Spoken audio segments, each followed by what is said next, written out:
Você tem vontade de aprender teologia? Tem desejo de se aprofundar na palavra de Deus para ter mais firmeza, segurança na fé e até para poder entender mais do chamado do Senhor para sua vida? E o mais importante, se você quiser realmente saber interpretar corretamente a palavra de Deus, eu tenho um convite para fazer a você. Quero te convidar para conhecer o Bacharel Livre em Teologia do Nascido de Novo, curso com mais de 80 matérias, mais de 50 bônus exclusivos para você, com todo o material incluso, que vai te levar a ter o seu certificado e a sua credencial de teólogo, para pregar com sabedoria onde o Senhor te mandar. Para conhecer todos os detalhes do curso, é só clicar em Saiba Mais aqui embaixo. Agora, olha que curioso. Vou dar um exemplo a você do preconceito. Um dos maiores gênios que já surgiram aí na vida, um matemático, inclusive ganhou o prêmio Nobel, foi Bertrand Russell. Bertrand Russell, cara, era fenomenal. Porque eu também, assim, eu não ridicularizo o cara só porque ele tá noutra plataforma. Eu discordo do Nietzsche, mas o Nietzsche era um gênio. Eu discordo de Bertrand Russell. Eu discordo do Freud, mas o Freud foi quando ele falou do inconsciente ali, ele deu um... E eu sei separar as coisas, sabe? Eu sei separar.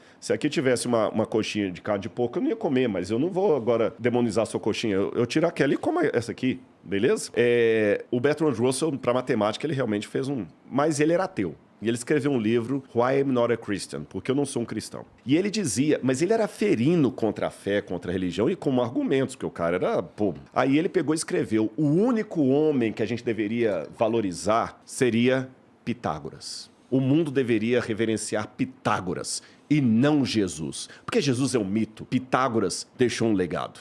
Agora, ao mesmo tempo que era um gênio, culto, ganhou o prêmio Nobel na área de matemática, com todo respeito, que asneira Bertrand Russell disse. Sabe por quê? Se você for checar a um especialista em história grega, nós não temos nem certeza se Pitágoras existiu. E o famoso teorema que leva o nome dele já era usado pelos gregos, pelos egípcios, séculos antes dele. Até o título Teorema de Pitágoras é um mito, porque não existe nenhuma... E se tiver um matemático não assistindo, ele pode falar se eu estou falando bobagem ou não. Não existe nenhuma confirmação arqueológica, histórica, que Pitágoras sistematizou o famoso Teorema de Pitágoras. E os egípcios já usavam na sua engenharia e tudo mais. E até hoje eu não vejo nenhum matemático ateu pedindo desculpas por falar do Teorema de Pitágoras. E até se Pitágoras existiu, se ele existiu, eu acredito que ele existiu, o máximo que a gente sabe é que talvez ele foi um cara mais místico do que um matemático. Agora, Jesus, eu tenho comprovação da existência de Jesus em Flávio Josefo, Tácito, Suetônio, só para citar alguns. O que são isso? O que são essas coisas que você citou? Tácito e Suetônio, por exemplo, são autores romanos que confirmam a existência de Jesus de Nazaré. Da época, do primeiro século. Você encontrou esses textos. Sim, a humanidade encontrou esses textos. O Flávio De Josefo. que data? O Tácito e Suetônio estão no final do primeiro século. Flávio Josefo está na segunda metade do primeiro século. Você tem outro também agora que eu vou lembrar. O Talmud babilônico. O Talmud também menciona Jesus. Então nós temos mais evidências históricas sobre Jesus do que sobre Pitágoras. Aí vem o camarada lá, genial, Bertrand Russell, e fala, Jesus era um mito, Pitágoras que era histórico. Desculpa, aí do ponto de vista histórico, ele que está sendo crédulo. Aí eu não tenho fé suficiente para ser um ateu. Você entendeu? Nesse sentido, eu não tenho. Aí o pessoal, o que acontece? O problema é que o pessoal, às vezes, coloca a Bíblia como sendo uma coisa ridicularizada, é coisa besteira, é só crente. Eles pensam sempre no crente como aquele gado. Não é, gente. E vou mais além. Vou comparar Jesus com Alexandre o Grande. Eu, particularmente, acredito que o Evangelho de Marcos foi composto por volta do ano 50. Eu tenho evidências da papirologia, não vou destrinchá-las aqui por questão de tempo, mas mesmo aqueles que colocam os evangelhos todos depois do ano 70, eu coloco como sendo anterior ao ano 50. 50, 60. Mas mesmo aqueles que colocam os evangelhos depois do ano 70, os evangelhos estão distantes de Jesus 30 anos. Só que a biografia de Alexandre, mais antiga, está distante dele 300 anos. E dessa biografia de Alexandre, que está distante dele 300 anos, a cópia mais antiga que eu tenho está mais 300 anos na frente. Então, eu tenho que supor que essa cópia de 300 anos depois esteja fiel... A última coisa que vocês ouviram e torcer para isso ser fiel à vida dele. Exatamente. Agora, os evangelhos estão distantes de Jesus apenas algumas décadas. E você pega o fragmento do evangelho de João, o papiro P52, se eu não me engano, que é da... Daqui a pouco eu vou lembrar, é um texto de João, do Evangelho de João, que data aproximadamente do ano 130. Ele está distante do original de João apenas uns 30 anos. Olha a diferença.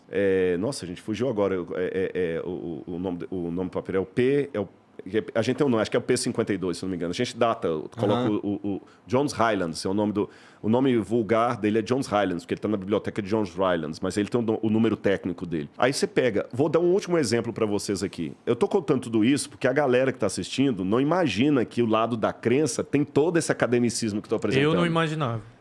Vou pegar dos livros antigos da humanidade, o único livro mais bem documentado em termos de cópia é a Ilíada de Homero. Esse tem muitas cópias. Tem umas 1000... Tô falando cópias antes da invenção da escrita, tá? Da imprensa de Gutenberg. Nós temos umas 1.400 cópias da Ilíada de Homero. Fora a Ilíada de Homero, quando eu pego, por exemplo, as Guerras Gaulesas de Júlio César, eu tenho 6 cópias. Quando você pega a Ética Nicômaco de Aristóteles, você tem talvez umas 12 cópias. Quando você pega a Tetralogia, você tem umas 5, 6 cópias. Uma disparidade absurda. Aí quando eu pego só o Novo Testamento grego, eu tenho mais de 5.800 cópias. Só o Novo Testamento em grego. Não estou contando as cópias em hebraico. Quando tu fala Novo Testamento, é todo o Novo Testamento? Todo o Novo Testamento. Eu tenho mais de 5.800. É possível que não tenha se deturbado alguma coisa aí. Não, pelo contrário.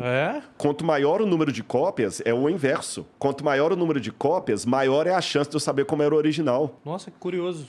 O porque oposto, você, tecnicamente falando, é o consegue contrário. comparar o que tem de diferente entre esse monte de cópia. Exatamente. Por quê? Porque se eu só tenho 2 cópias disso aqui, e uma tá falando Bernardo, outra tá falando mercado... Não, aí ferrou. Eu tenho 50% de chance de estar certo uma ou outra. Agora, se eu tenho 10 cópias e 9 estão falando mercado e só uma tá falando Bernardo, eu consigo saber qual que era o original. Sim. Você entendeu? E isso eu tô contando só o texto grego. Que se eu pegar as traduções dos pais da igreja, as primeiras traduções da Bíblia ali, eu vou para mais de 42 mil cópias da Bíblia. Agora que vem o irônico da história. Nenhum livro, nem a Eneida de Virgílio, nem os diários de Marco Aurélio, nada, nenhum livro foi tão perseguido, proibido e destruído quanto a Bíblia Sagrada. E naquela época, fazer uma cópia de um livro era como construir um Rolls Royce manualmente, porque era muito caro o papiro. E os cristãos eram pobres na sua maioria. E muitas Bíblias foram queimadas, destruídas.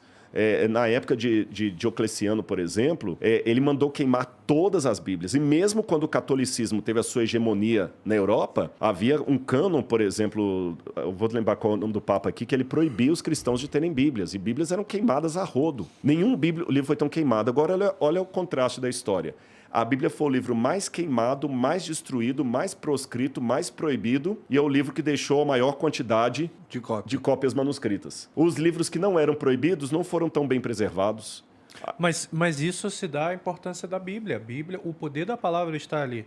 Exatamente. Tipo, até o filme... O livro de Eli retrata muito bem isso. O livro de Eli. Que, cara, com a Bíblia, você pode mudar o mundo. Com a Bíblia, você pode fazer um bem absurdo, mas também pode fazer um mal absurdo com a Bíblia. Assim como é feito um mal com a Bíblia. A gente sabe disso.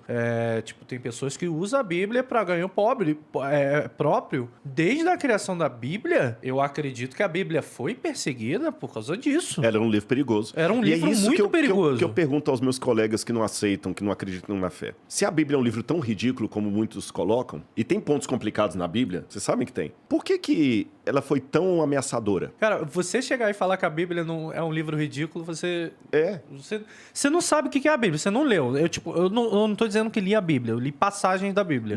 Li contos, vamos dizer assim. Alguns livros. Cara, dá pra... Se você tem um mínimo de interpretação ali, você vai sentir que é um livro que toca nos cultos. As palavras usadas pela Bíblia são aquelas que emocionam, são aquelas que curam por dentro. E transformam.